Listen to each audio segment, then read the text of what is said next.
Good morning, everyone. Good morning to you. My name is Dominique from the Findhorn community. How are you today on this bright and sunny Scottish morning here in Findhorn in northeast Scotland? If you're joining me live in the Zoom room, then do say hello. Let me know your name. Let me know where you're tuning in from. Let's see who's already here. Hi, Rebecca. Rebecca is in New York. I'm thinking I've had such amazing holidays in New York the last 2 or 3 years. So I'm thinking of you there, Rebecca. And I wonder if you ever go to the Omega Institute there. They do some very beautiful retreats there. They used to be affiliated with the Findhorn community as part of this big holistic centres network around the world. Hi, Carla from Lisboa in Portugal. Janet's in Dorset. Charles is in the Cotswolds. Morning, Sheila. Beautiful, cold, sunny Scotland. Yes, near Edinburgh. The weather changed for us, I think. Well, I've been away. I've been in London and overseas recently, but it felt very much like something shifted as I got back earlier this week. I've had the wood burning stove on all week, been curled up by the fire like a cat. Hi, Bezo, saying good morning from Oslo. Martin's in Cardigan. Janine's in Cologne. Welcome, Marika in Eindhoven. Is there, you see how far I have to bend in for my eyesight. Actian in North Germany. Hi. Hi, Elsa, sending greetings from the Netherlands. So welcome. If you're new as well, let me know in the comments if you're new here. Findhorn's a spiritual community that's been going for over 60 years, and it was founded by three remarkable people who are no longer with us in body, but their legacy lives on.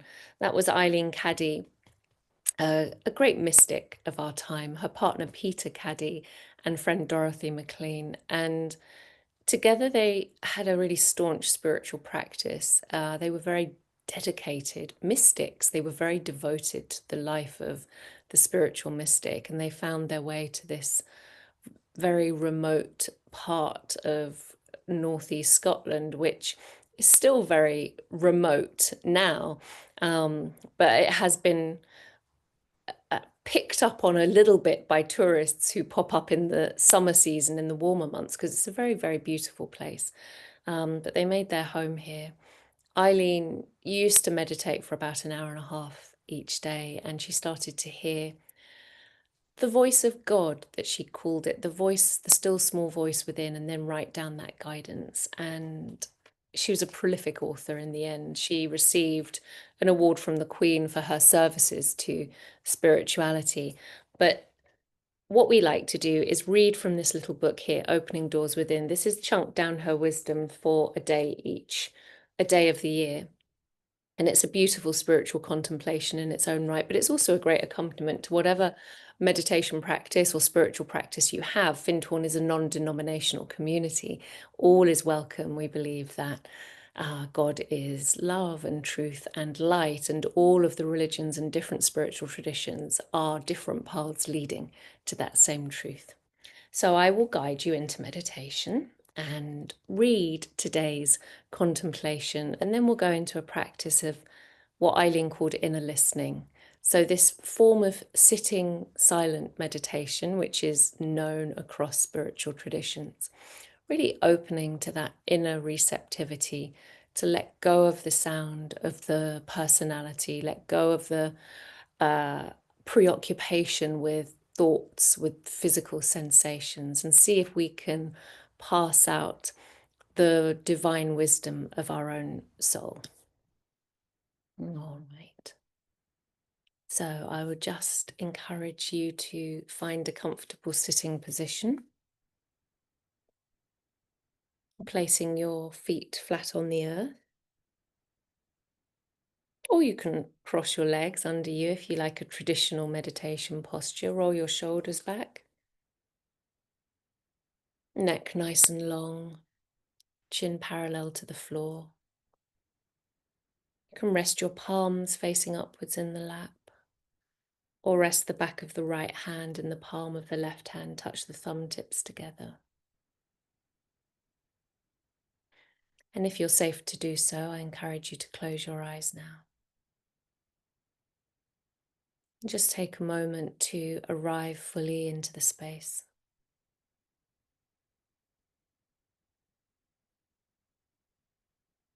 arriving into this present moment.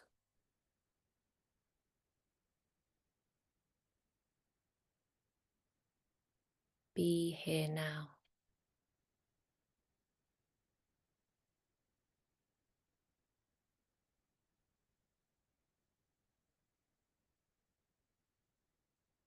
And as we become aware of the breath, we can allow the breathing cycles just to soften and lengthen naturally in and out through the nose.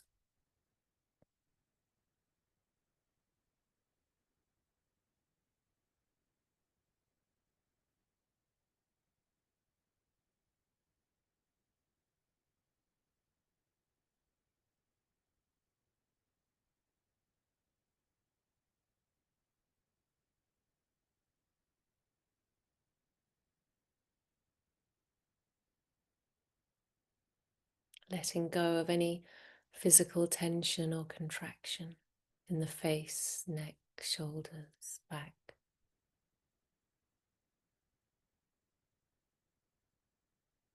Relaxing the body.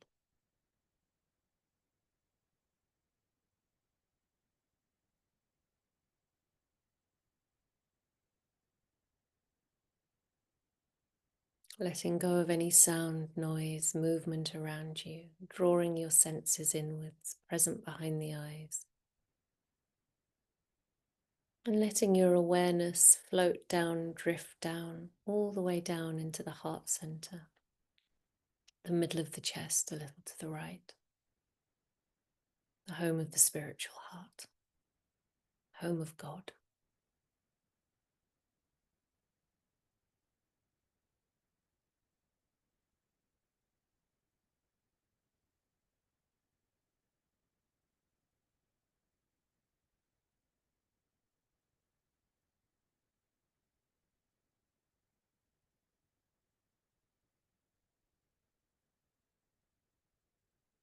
Noticing this feeling of peace and warmth,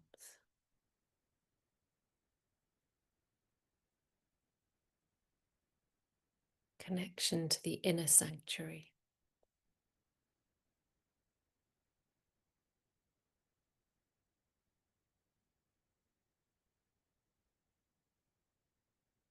Becoming aware of this peaceful presence that runs through everything.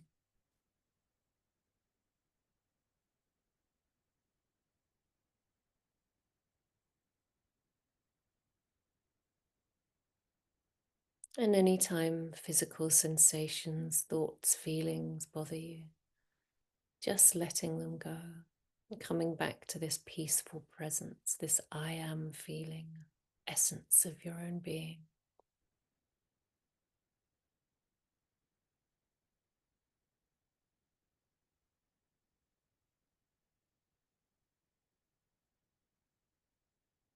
Neti, neti, not this, not that, not the physical body, not the thoughts, not the personality, until nothing remains but this pure frequency of peace.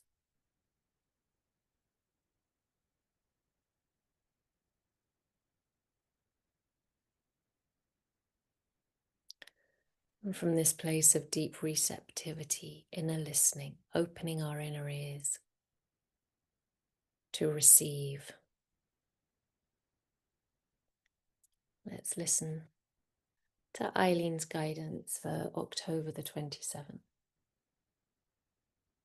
A new concept is like a seed planted in the warmth of your house.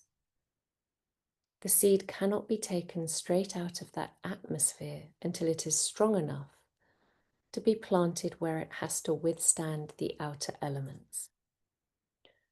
So with a new concept, it cannot be pulled out like a conjurer pulls a rabbit out of a hat.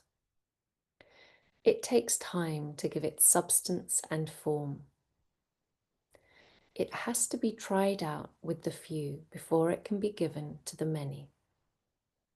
It takes great love and patience to do it. It takes dedication and devotion. This process is what is taking place at this time with the new age. It is very new. Many new ideas and concepts are being born, and each one has to be tried out, understood, loved, and cherished. When you are at the spearhead of the new age, you must be willing to go ahead fearlessly and try out the newest of the new.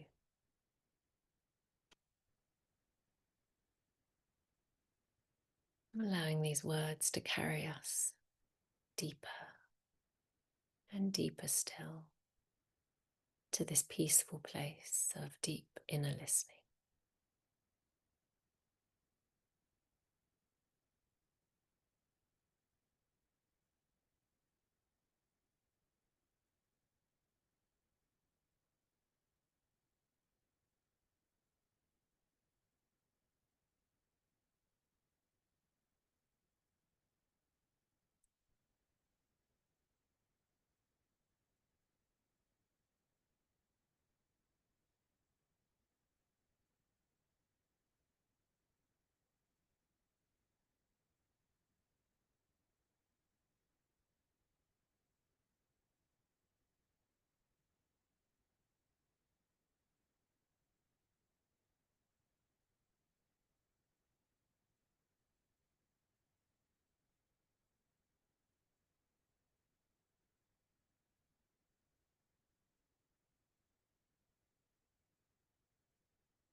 A new concept is like a seed planted in the warmth of your house.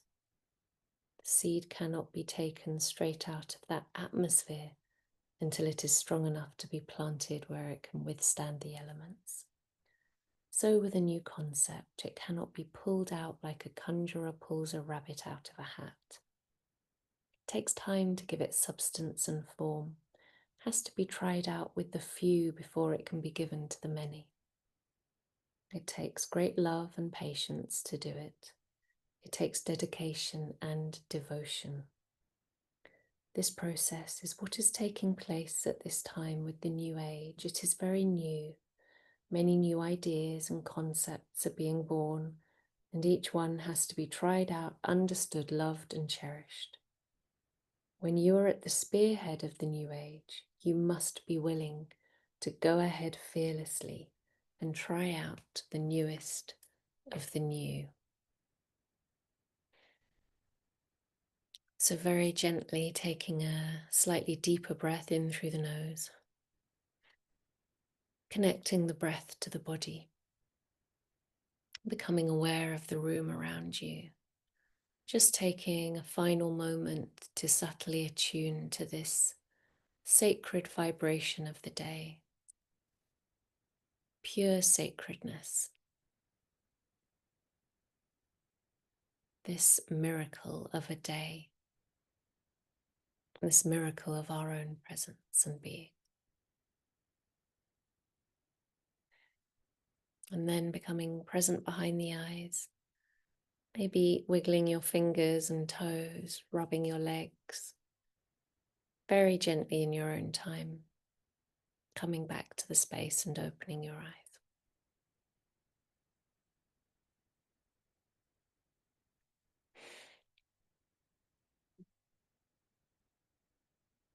Welcome, everyone. My spiritual teacher tells me not to say coming back and welcome back, because we don't go anywhere. We just become more present with ourselves, don't we? So bedding in this new energy, these new concepts. Sheila's saying it is indeed a miracle. Yes, it is. You're welcome, everyone. Helen saying thank you, Dominique, Rudolph, and everyone here. Yes, thank you to Rudolph. Thank you, tech support. Hi, Lena. Lena's in Stockholm, Sweden. Charlie's saying, oh, good morning, Iona. Hi. Alistair, I'm new and living in Bristol. It's good to be here. Hi, Alistair. Let me know how you found it.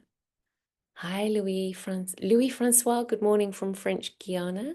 Welcome, welcome. Rudolph's in Findhorn. Yes, Rudolph, we know you're in Findhorn. Hi, Bethan. Bethan sending love to everyone from West Yorkshire. Jane's in Salisbury, Wiltshire.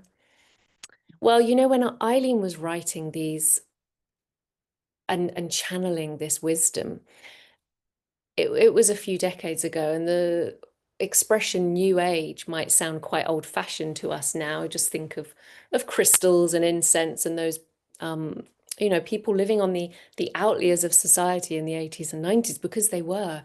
But it's so interesting how now we come back to these teachings and meditation and co-creating with the intelligence of nature have become more and more mainstream. The practices that they were talking about in the 60s and 70s were really groundbreaking environmentally, spiritually. They were pioneering. And now we think of the new age as a bit old hat.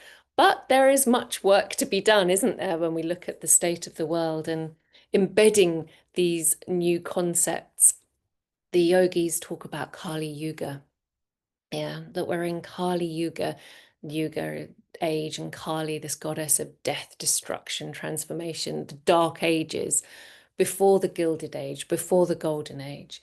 And a lot of spiritual traditions, the Tibetan Buddhists as well, have this sense of our time over centuries and being in some of these dark times now, but the Golden Age is coming.